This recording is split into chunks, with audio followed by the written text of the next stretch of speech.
Bonjour à tous, 11e épisode, suite, deuxième partie du sujet de la mise en cohérence. Donc j'ai introduit, j'ai introduit ce que c'était la cohérence dans le 10e épisode, et j'ai introduit par quoi j'ai commencé, en posant que la mise en cohérence que représente le projet de Tsunagali Taiko Center et sa concrétisation et son évolution au fil des 8 dernières années, c'est pas un début de mise en cohérence, c'est déjà une étape avancée dans la mise en cohérence, et que commencer par un projet d'envergure, etc., pour une mise en cohérence, ça me paraît peut-être compliqué. Voilà. C'est le risque de vous mettre en échec. Si vous voulez monter un escalier et vous commencez par la 10e marche, vous risquez de vous mettre en échec et de vous détourner de cet escalier alors qu'il y avait des choses magnifiques et des super cadeaux en haut de l'escalier. C'est dommage. Autant commencer par la première marche, enchaîner par la deuxième et ainsi de suite. Voilà, donc c'est important de se rendre les choses faciles et accessibles. Sinon, on rentre dans des processus de galère et on finit par rejeter des choses qui étaient pourtant très belles. Et c'est très dommage, d'abord pour vous, puis ensuite évidemment pour le monde, mais d'abord pour vous. Parce que quelque part, vous vous privez pour le coup de magnifiques fruits que vous auriez pu toucher à la 3e marche, à la 5e marche, à la 10e marche, à la 100e marche, etc.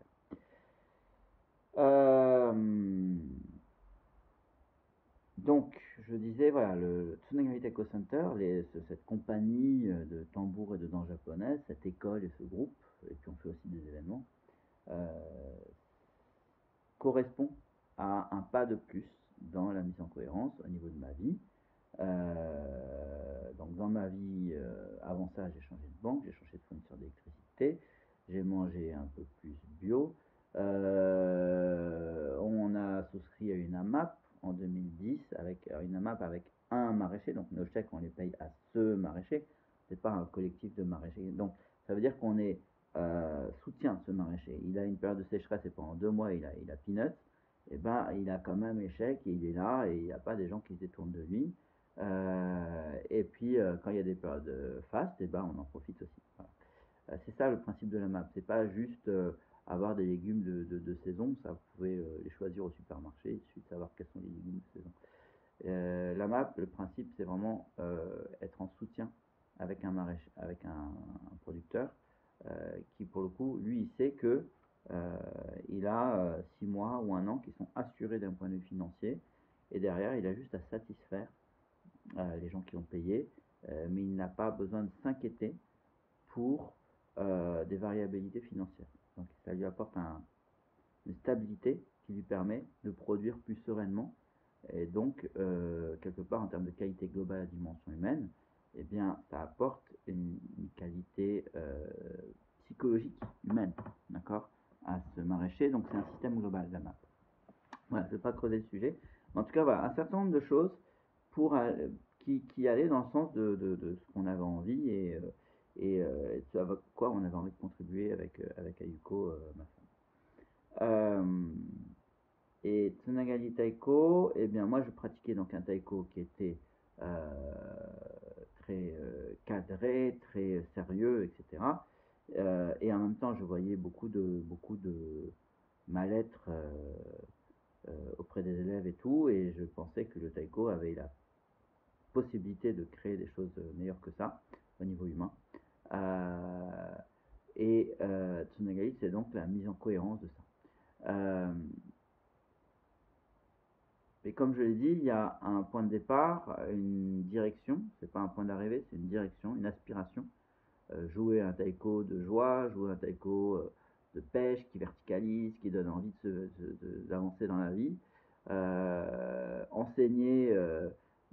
Enseigner des cours qui donnent des repères aux élèves pour leur permettre de se déployer dans leur vie, d'être plus en confiance, plus dans une belle affirmation, dans une belle collaboration avec les gens et non pas dans la concurrence, de respecter leur corps, de se respecter eux, etc.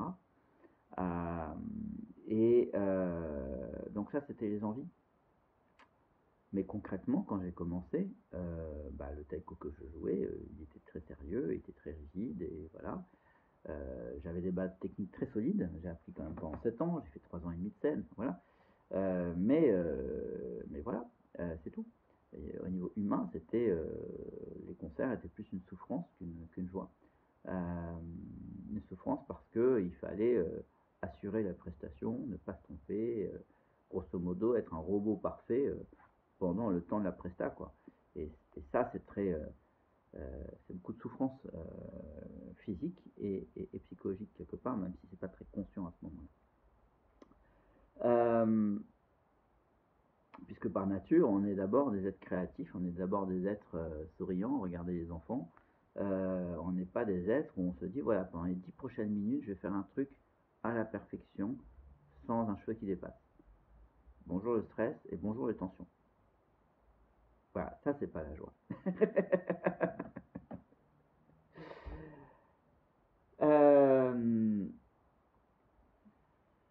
Comment j'ai fait, moi, pour que cette cohérence vive? Elle n'est pas parfaite, elle ne le sera jamais, mais elle grandit. J'ai dit dans les précédents épisodes que j'ai fait un switch au niveau de mon regard sur mon corps, que j'ai compris que mon corps avait sa propre intelligence et que j'avais juste à le laisser faire. Et donc, ok, moi je peux sentir, je peux avoir mon vécu, etc., mais en même temps je cohabite avec mon corps depuis, à cette époque-là, 30, je sais pas, moi je sais plus, 36, 37 ans quand j'ai commencé ouais, 37 ans quand j'ai commencé Tsunagali. Donc ça faisait 37 ans que j'étais dans mon corps et que donc il y a plein de choses que je ne vois pas forcément. Puisque, si j'ai l'épaule droite tendue et que c'est permanent, j'en ai plus aucune conscience et je ne peux pas le savoir tout seul. Et donc si je suis en train de dire aux élèves, voilà, c'est bien, il faut avoir les épaules détendues, la poitrine ouverte, etc., et que moi je suis comme ça avec une épaule tendue, il n'y a aucune chance que les élèves y arrivent parce qu'ils n'ont pas en face d'eux quelqu'un qui l'incarne. Ils ont des mots et ils reçoivent des mots, donc ça s'adresse à leur intellect. Ah d'accord, il faut avoir les épaules détendues et la poitrine et le cœur ouvert. Ok, ouais, j'y suis. Voilà. Le lien au corps se fait pas. S'il se fait pas chez le professeur, chez les élèves, ça sera très compliqué, voire pas possible. Sauf s'ils ont d'autres ressources. Voilà. Mais avec juste les ressources de ce professeur, ça marchera. Alors comment j'ai fait? Eh bien, j'ai pris le soin de me faire accompagner. Donc, à peu près tous les mois, j'ai commencé à prendre un massage avec ma sœur japonais magnifique et adorable. Et, euh, et j'étais curieux de ces feedbacks, j'étais curieux de ce qu'ils pouvaient me dire sur comment mon corps évoluait face à cette pratique de plus en plus intensive du taiko, puisque je donnais de plus en plus de cours avec le temps. On a fait de plus en plus de concerts, pas mal de répètes, et que donc mon corps travaillait. Et que s'il ne travaillait pas bien quand je faisais du taiko, forcément, il allait le sentir. Et que soit il me le disait, soit il ne me le disait pas, mais moi je lui demandais qu'il me le dise. Et donc il me faisait les feedbacks. Ah bah là, aujourd'hui, le bassin, il est de traviole. Le dos, là, c'était complètement tendu. Ah, l'épaule, ceci, etc. Et donc, c'est toujours ça. J'ai envie d'un corps qui soit dans la souplesse, dans la mobilité, dans la facilité, dans la santé, dans la vitalité. J'ai un corps qui a des douleurs, qui a des tensions, etc. Donc, j'ai une aspiration et il y a une réalité. Je sais que moi, tout seul, je ne vais pas pouvoir voir tout de ce qu'il y a là.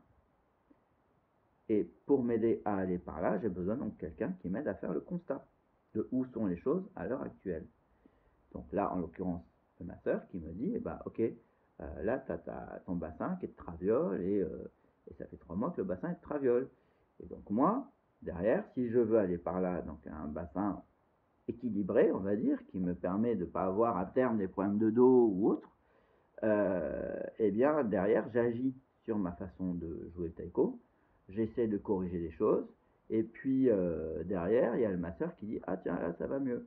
Ah, ça va beaucoup mieux cette fois-ci. Ah, bah là, il n'y a plus. Super. Donc ça me montre que les corrections que j'ai fait au niveau de ma pratique du taiko valident le fait que ça ne pose plus de problème au niveau de la hanche, ou du dos, ou de l'épaule, ou je ne sais pas quoi.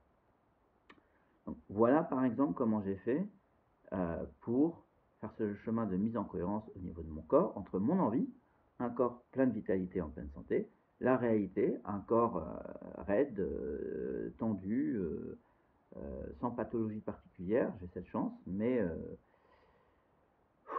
peu lourd, quoi. Donc voilà, regard extérieur qui me montre la réalité, moi qui l'accepte, d'accord, qui vient pas justifier, ah oui, mais c'est parce que j'ai couru tout à l'heure et donc c'est normal si ma cuisse est tendue, point. Et à balayer le truc, non, j'ai accepté, ok, cuisse tendue, d'accord. Bon, ben je vais voir quand je joue, qu'est-ce qui peut se passer au niveau de mes cuisses. J'accepte le constat. Et comme j'ai envie que ça change, j'évalue ensuite dans l'action, dans le concret, comment je peux faire évoluer les choses, qu'est-ce qui était la source de ces tensions, etc. Et avec le temps, j'ai eu moins besoin d'aller vérifier parce que j'ai vu qu'il y avait des choses qui s'étaient mises en place. Alors ça a quand même pris des années où quasiment tous les mois ou tous les 2 mois, j'allais me faire masser par lui. Et puis ça fait quoi, 1 an et demi, 2 ans que j'y vais peut-être une fois tous les 3 mois, parce que j'ai le corps un peu fatigué ou parce que je ressens que j'ai besoin. Mais j'ai plus de déséquilibre. Je pense que j'ai trouvé au niveau de mon geste et de ma façon de jouer, eh bien une pratique qui amène de la vitalité à mon corps, le fait rayonner, le fait grandir. Donc voilà, j'ai trouvé. Je fais vivre ça. Et ça, c'est devenu la réalité vécue au quotidien. Voilà. Donc ce chemin a été fait et la réalité qui était là a été remplacée par cette aspiration. Et est-ce que c'est fini? Non. Est-ce que c'est terminé? Non. Je prends chaque occasion de concert, chaque occasion d'événement pour vérifier si c'est toujours là. Parce que rien, c'est comme un jardin. Une fois que vous avez un beau jardin, et vous ne pouvez pas vous dire, bon, ben, c'est bon, j'ai fini. Non, une semaine plus tard, il faut replanter un truc, couper une herbe, couper une branche, cueillir un fruit. Euh, le corps, c'est pareil, c'est jamais fini. Et la vie, c'est comme ça, c'est jamais fini. Donc, si on n'a pas de plaisir à le faire, bah, faut arrêter. Faut changer de sujet. Mais moi, ça a été et c'est toujours un vrai plaisir. Genre on a fait deux week-ends de défilé au Japon cet été. C'est physiquement, potentiellement éprouvant, etc. Il y a plein de gens qui ont des cloques sous les pieds, au talon, dans les mains. Les corps souffrent et moi j'ai pu voir que mon corps n'avait pas souffert et j'avais aucune cloque sous les pieds, aucune cloque au niveau des mains et tout allait bien et, euh, et donc ça c'est la réalité et ça me montre que ah bah c'est cool. Donc ma pratique va dans le bon sens pour mon corps. Voilà, pas dans une globalité pour les autres, pour mon corps, ma pratique va dans le bon sens. Donc voilà, c'est ça, avancer dans une vision de cohérence. Euh, Au niveau de la pédagogie, par exemple, ça c'est important. Au niveau de la pédagogie, ok, à la base, j'avais envie que quand j'enseigne, je n'emprisonne pas les gens. C'est-à-dire, je les enferme pas dans une relation prof-élève. Genre, sans mon prof, je ne peux pas avancer. J'ai besoin que mon prof me fasse des retours pour pouvoir avancer. Voilà, donc je souhaitais que mes élèves, avec le temps, trouvent une autonomie et finalement un jour n'aient plus besoin de moi pour continuer de grandir dans leur pratique du taiko. N'aient plus besoin d'avoir mes retours pour savoir, eux, diagnostiquer où est-ce qu'ils peuvent progresser, où est-ce qu'ils peuvent avancer par eux-mêmes. J'avais envie de ça. J'avais envie aussi que dans mes cours, les élèves aient un corps qui aille de mieux en mieux, que j'ai pas des élèves qui ressortent à chaque cours avec des cloques, du sang dans les mains, comme j'ai pu voir par ailleurs, par exemple. Ou au bout de quelques mois de cours, des gens qui partent en tendinite ou autre. Je souhaitais pas avoir ça, et je souhaitais plutôt voir des gens qui se redressent, qui s'ouvrent, qui aient plaisir à vivre leur corps au fur et à mesure des cours, qui aient plaisir à incarner leur corps chaque seconde de leur vie de plus en plus, voilà, et à avoir un retour de ce corps agréable et qualitatif. Je souhaitais que ma pédagogie puisse amener ça.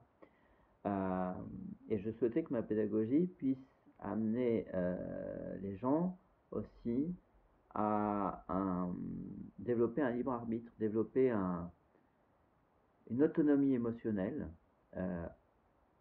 pour leur permettre de gérer les situations en lien avec le taiko. Quand on joue en groupe, il y a des situations humaines à gérer forcément. mais c'est strictement les mêmes situations humaines à gérer que quand vous travaillez en équipe dans une entreprise ou dans une association, ou quand vous êtes en couple avec quelqu'un. C'est situations humaines, il faut gérer des choses. Et donc je souhaitais qu'il développe une autonomie là-dessus, parce que quand on arrive à gérer les situations difficiles ou magnifiques d'ailleurs avec les gens, eh ben, la vie est vachement plus belle, quoi. Et puis les situations sont waouh, magnifiques. Ok, mais j'avais jamais fait. Donc ça, c'était mes envies. Et puis la réalité, c'est que moi, j'avais donné des cours d'informatique. Et je commençais à donner des cours de taïko. Mais le taïko, c'est juste de la matière, c'est juste des techniques. C'est pas avec ça qu'on va donner de la liberté aux gens. C'est comment on va enseigner ça qui va donner de la liberté aux gens.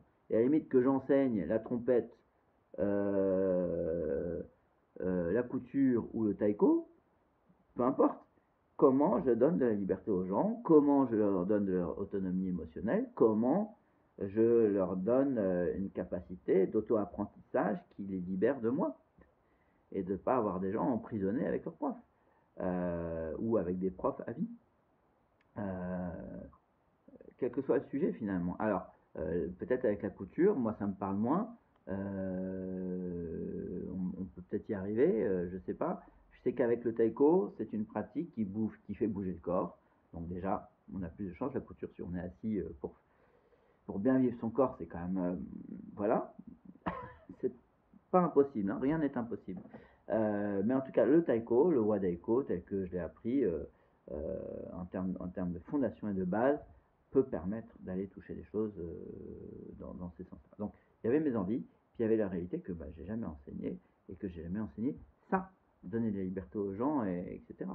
Et donc, ok, j'aurais pu dire, bah, j'ai envie de ça et puis je fais ça, et donc j'y suis parce que c'est ça que j'ai envie. Voilà, point. Et pas regarder les résultats. M'aveugler et me dire, mais les résultats sont bien, les élèves sont contents. Point. J'aurais pu faire ça. Mais je savais que c'était à court terme satisfaisant, à moyen et long terme, ben en fait, du greenwashing. C'est-à-dire, je dis des choses magnifiques, mais la réalité, c'est pas ça. Parce que je ne vais pas la vérifier.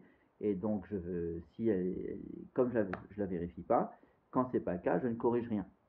Et donc, comme je ne corrige rien, eh bien, ça s'enfonce et ça creuse le trou. Voilà.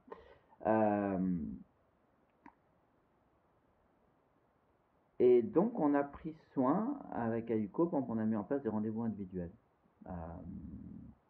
Et donc, peut-être même au début 2 fois par an, je ne sais plus. Mais en tout cas, sur au moins 1 fois par an, pendant des années, on voyait les élèves, ils nous donnaient leur feedback, nous on leur donnait leur feedback, on leur donnait des points de progression, etc.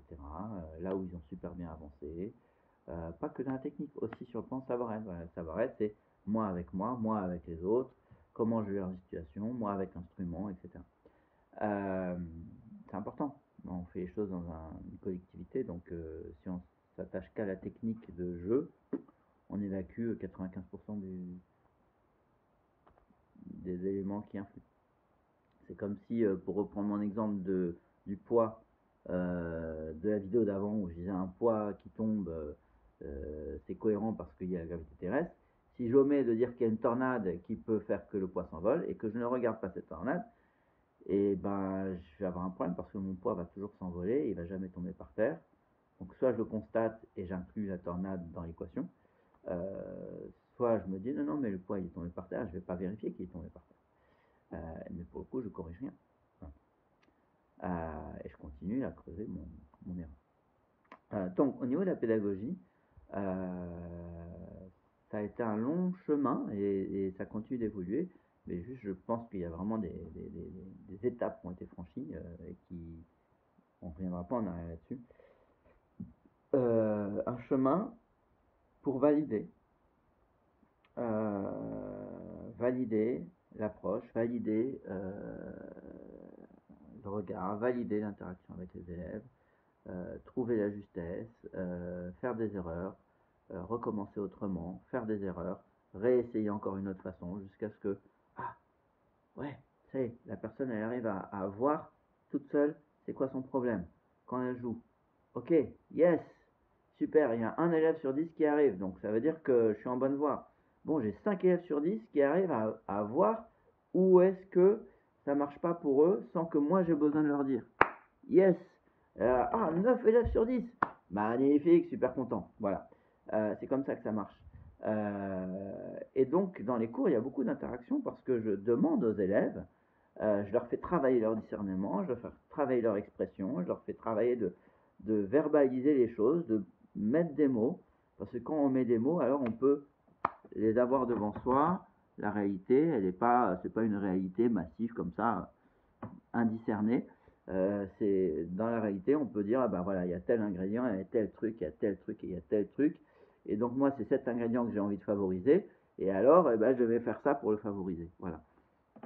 Et cet ingrédient, ça peut être la sensation de liberté, ça peut être l'amplitude, ça peut être l'ouverture, ça peut être l'interaction avec les autres, ça peut être des milliers de choses. Voilà. Et donc j'ai vraiment orienté ma pédagogie pour pouvoir avoir le feedback, quasiment parfois en temps réel, de l'efficience de ce que je suis en train, de la façon dont je suis en train d'amener les choses.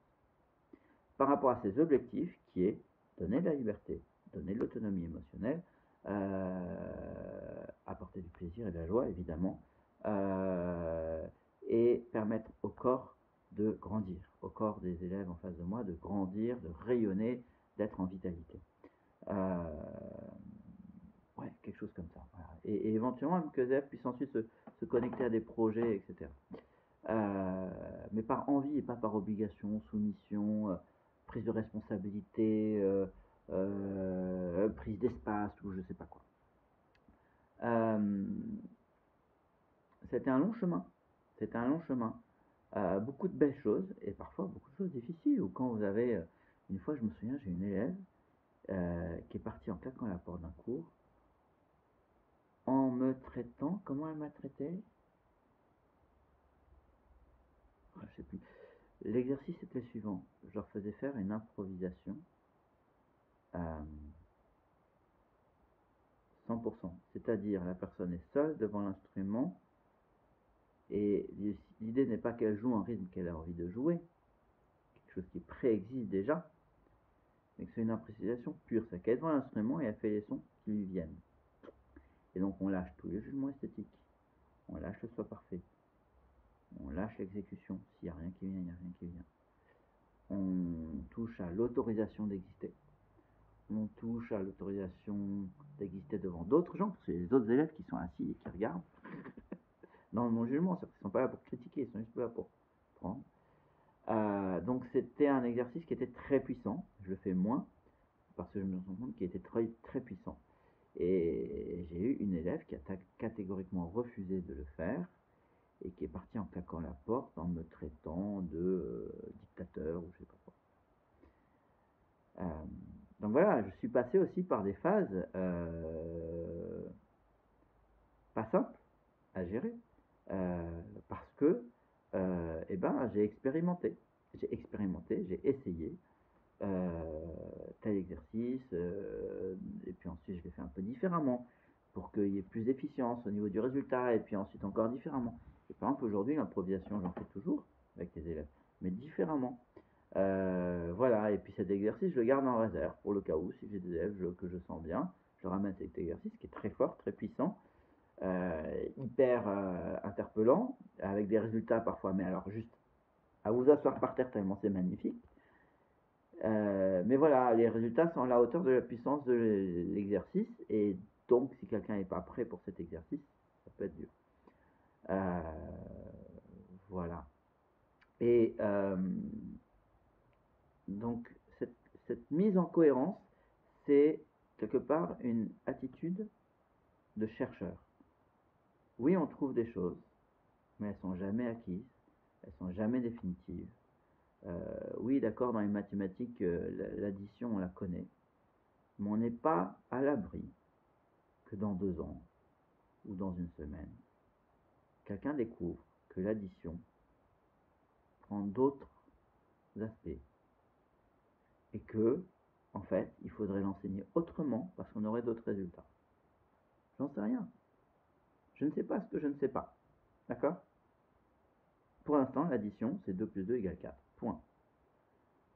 Mais je n'exclus pas qu'un jour, quelqu'un, un chercheur, sur ce sujet, vienne me dire, en fait, on s'est planté. Et oui, si on prend un tel et tel aspect du problème, 2 plus 2, ça fait 4. Mais on avait oublié de prendre tel et tel aspect de l'équation. Et maintenant, quand on dit 2 plus 2, en fait, ça fait 3. Je ne peux pas exclure ça. Voilà. Et parce que j'ai conscience que tout est possible et qu'on ne sait pas ce qu'on ne sait pas. On ne sait pas ce qu'on n'a pas encore découvert. Et ça, je pense, c'est important. Dans une vision d'évolution vers une mise en cohérence, on a besoin d'être toujours dans cet état d'esprit. J'ai trouvé des choses. L'ancrage, il marche, je sais le faire fonctionner. Quand j'ai des groupes de 20, 30 personnes en team building, sur 30, il y en a 29 qui vont vivre le truc, qui vont avoir, pour beaucoup, une révélation, ça va être waouh, ok. Puis bon, parfois, il y en a un qui, mais c'est énorme, 29 sur 30 qui vivent cette expérience transcendale du premier coup, comme ça, c'est énorme. Avant, j'avais pas ces résultats-là. Avant, j'avais la moitié du groupe, puis ensuite, j'avais les 3 quarts du groupe, etc., etc. Donc, c'est toujours une attitude de recherche pour tendre vers une direction. Une direction, c'est celle qu'on s'est fixée, c'est celle vers laquelle on a envie d'aller, et surtout pas une direction vers laquelle on se soumet ou qu'on nous a demandé, vers laquelle on nous a demandé d'aller. Ça marche pas. Enfin, vous ne pouvez aller que dans une direction à laquelle votre cœur aspire. Et ensuite, c'est un positionnement de chercheur, d'étudiant permanent, où tout n'est pas complètement remis en question, ce qui est validé est validé, mais on n'est pas à l'abri qu'un jour, ce qui est validé soit mis à jour et aille un peu plus loin. Voilà, par exemple, ce travail d'ancrage, je sais qu'il ne sera jamais mis de côté. Il ne sera jamais, ou en tout cas, il y a très peu de chances qu'il soit complètement mis de côté, complètement remis en question. Par contre, il peut probablement être encore plus efficient, prendre encore moins de temps, faire vivre la chose encore plus rapidement, encore plus de monde, encore plus facilement, peut-être en vidéo, peut-être en audio, sans passer par une animation physique d'une personne, etc., etc. Je ne sais pas. Et c'est parce que Ayuko et moi, on est dans cette attitude-là de chercheur, dans cette mise en cohérence vers la réalité est là, moi j'ai envie de ça, et comment je trouve les chemins les plus courts pour aller par là, et que je ne me retrouve pas à aller par là, ou par là, ou par là, mais bien dans cette direction. Et donc ça demande de vérifier que je vais bien dans cette direction. Ça demande d'avoir des regards extérieurs pour voir que, ok, qu'est-ce qui se passe et qu'est-ce qui change. Ça demande donc de se faire accompagner sur différents plans, selon les sujets. Avec Aiko, on se parle de nos pédagogies, on parle de ce qu'on a trouvé, de là où c'est difficile. Moi, je continue de me faire accompagner une fois tous les 2-3 mois par Edel. On échange, ma sœur à tel endroit, etc. Voilà. Parce qu'on n'a pas la science infuse, on ne voit pas tout. Et toute interaction au Japon, ici ou là, est bonne à prendre pour voir quelque chose qu'on n'avait pas vu et aller plus loin. Et donc, je disais, au Japon, là, on a fait un séjour avec 9 élèves. Donc, avec Ayuko et moi, ça faisait 11 personnes. 11 personnes, tout le temps ensemble, pendant 8 nuits, 7 jours et demi, dans des Airbnb où on était 4 par chambre, une salle de bain, une cuisine. Ça aurait pu être compliqué. Ça aurait pu être tendu. Ça aurait pu être très lourd à gérer pour moi et Ayuko. Eh bien, il n'y a pas eu la moindre tension. C'était d'une facilité déconcertante. On a attiré à nous des gens au regard et au sourire joviaux, pétillants, qui nous ont invités à ici et là, etc. À 11 personnes. Allez trouver un resto pour 11 facilement comme ça, où la serveuse vous accueille avec la banane. Au Japon. Hein? Au Japon, la banane et le grand sourire, c'est quand même pas le truc le plus courant. Je dis pas qu'en France ça l'est non plus tellement. Mais bon, le japonais dans la rue, il est quand même plutôt sérieux. Voilà.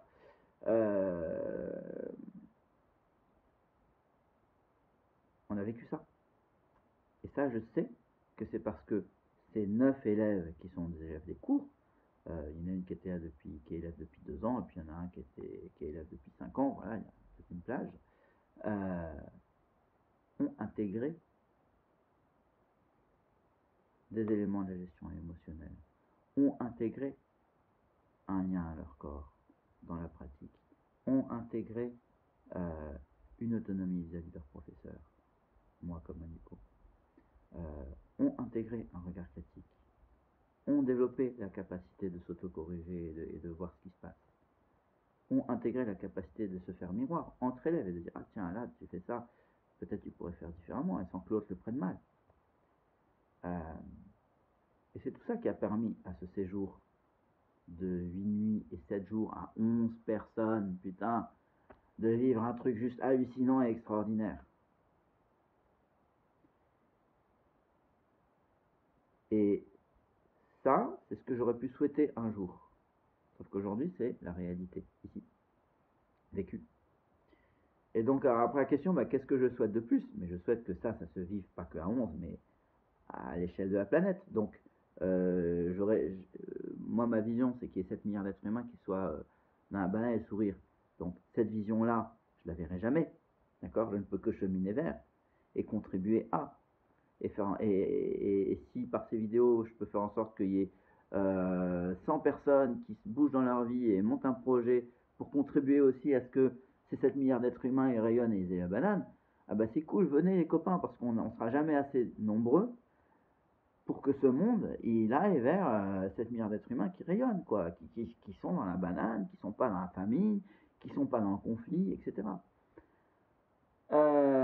Donc ces vidéos, c'est aussi ça. C'est si je peux vous donner des outils et des trucs qui peuvent vous aider à avancer dans votre projet, à démarrer votre projet, à démarrer une réflexion, mais je suis content d'avoir passé, je sais pas, 30, 40, cinquantaine d'heures, j'en sais rien, pour filmer, éditer, peut-être même sous-titrer, je verrai, ces vidéos. Parce que c'est c'est à quoi j'aspire. Voilà.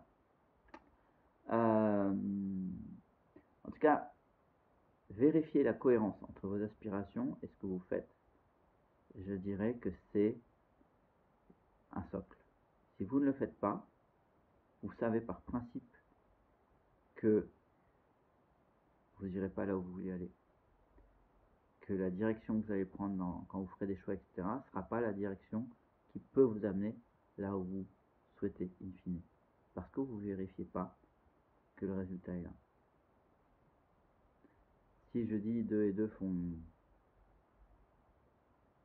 Oh, ça devrait faire 4 a priori. Non, je pense que ça doit faire 5. Allez, on va dire que ça fait 5. Et hop, passe à la suite. J'ai pas été vérifié si c'était le cas. J'ai pas vérifié si je m'étais pas trompé ou si c'était juste, si c'était cohérent. Et donc, je vais pas apprendre. Et donc, je vais mettre dans mon bagage que 2 et 2 font 5. Et donc, ça va fausser tout le reste de mes actions parce que je m'appuie sur un truc qui est faux, qui n'est pas la réalité, aujourd'hui en tout cas. Et je construis avec ça les actions suivantes. Et donc, plus je construis comme ça, plus j'ai construit un truc qui un jour va complètement s'écrouler. Et surtout, en cours de route, va créer beaucoup de non-valeur, de non-qualité, de drame. Parce qu'il n'y a rien de pire quelqu'un qui vient vous voir en disant viens dans mon projet, on va changer le monde, et puis qui en fait le fait pas, voire même fait le contraire. Il n'y a rien de pire que ça. Et évidemment, pour cette personne, c'est pas conscient. Juste, elle vient pas vérifier la réalité des choses. Elle se satisfait d'une illusion, d'une impression, d'une sensation. Voilà. C'est là que l'ancrage est important, parce qu'on n'est pas dans une activité où on va être hystérique tout le temps, excité, et donc à pas vérifier la réalité des choses, etc. Enfin, bien posé. C'est important d'être dans la pêche et la vie et la joie, mais les pieds bien posés au sol pour bien vérifier à chaque pas que l'action qu'on a créée, elle a créé les effets qu'on souhaitait, et que si c'était pas le cas, qu'est-ce qu'on peut changer pour que la prochaine fois ce soit le cas, tout simplement. Voilà, ça c'est vraiment important. Je dirais que c'est une des pierres angulaires de chez Tsunagri, qui fait que on n'est pas parfait, loin de là, mais qu'on crée des réalités aujourd'hui, après 8 ans, qui sont juste magnifiques, qui dépassent mes rêves, Et ça ne veut pas dire qu'il n'y a pas des moments difficiles, mais ces moments difficiles, je les prends juste comme, ok, j'ai créé ça.